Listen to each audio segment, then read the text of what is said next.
Finally, he came up with an idea.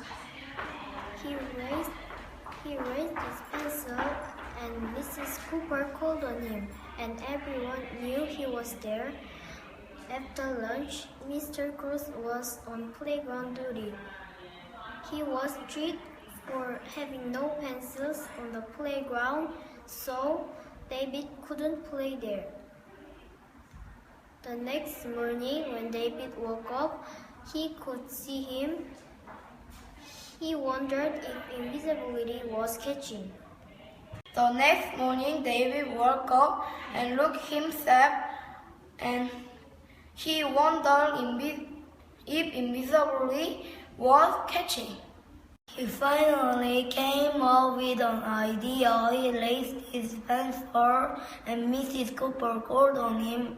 Everyone knew he was there too. The next morning, when David woke up, he could see himself. He wondered if invisibility was catching.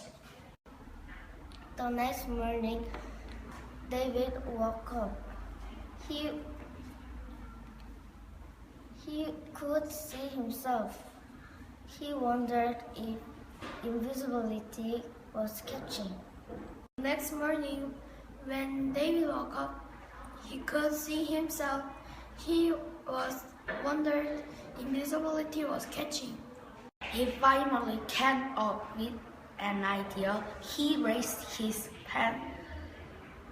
pencil. Mrs. Cooper called on him. Everyone knew was there too. The next day, when David woke up, could see himself.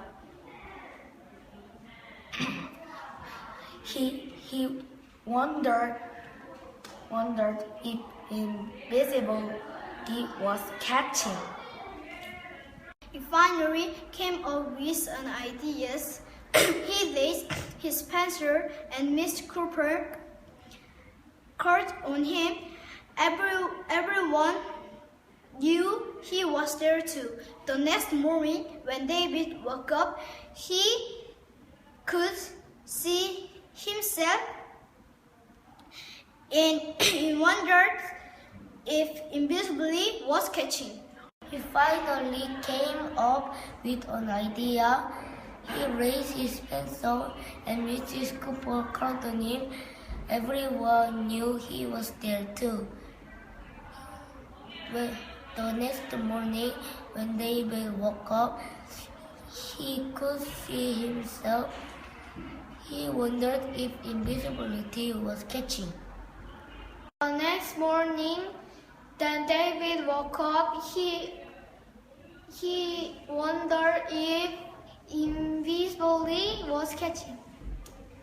He finally came up with an idea. He raised his pencil, and Mrs. Cooper called on him.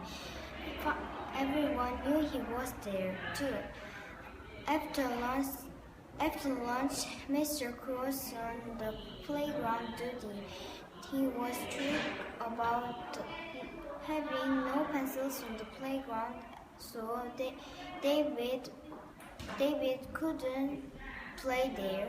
The next morning, David woke up. He could see him. He wondered if invisibility was catching.